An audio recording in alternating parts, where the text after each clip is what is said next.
Good morning. Si Arvin. Arvin. Okay, kwento ka lang Arvin. Ano yung simula mo? Anong batch? Anong year? Okay. Saan ka nagpunta? Ano naging trabaho mo? And then, nasaan ka na ngayon?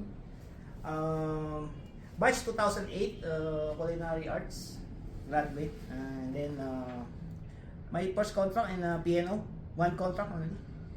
Because the PNO, wala silang, noong time na yun, wala silang, kailangan nila ng pastry. Although culinary ako, syempre kahit saan tayo, naging pastry ako, utility pastry that time, 2009. And then, only one contract and then I applied to Celebrity Cruises.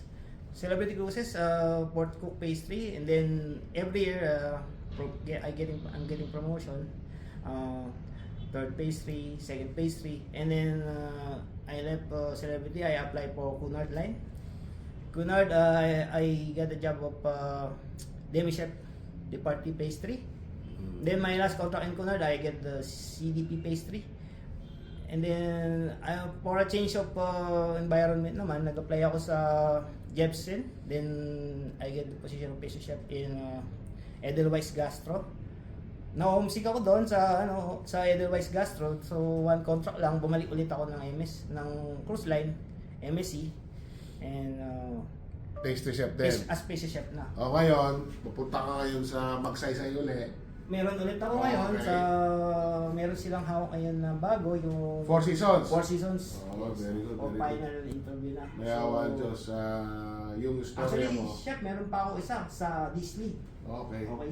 Meron na rin sila for final interview na rin. Pero syempre may hangal tayo ng options kung alin ang mas fit sa akin na kasi more on family na ako, chef. Hindi na ako sa I mean, kung shorter contract, pwede namang Hire to retire, di ba? Yan, 38 na ako by the way. Oo. So, nung time na yun, chef, 21 na ako nag-start. Oo nga. Salamat sa Diyos. Very good story. Alumni stories, Arvin.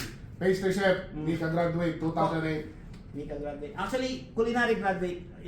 But Pwede, dahil meron. May training din naman. Baking and pastry, may background tayo. Salamat sa Diyos, ha. Thank you.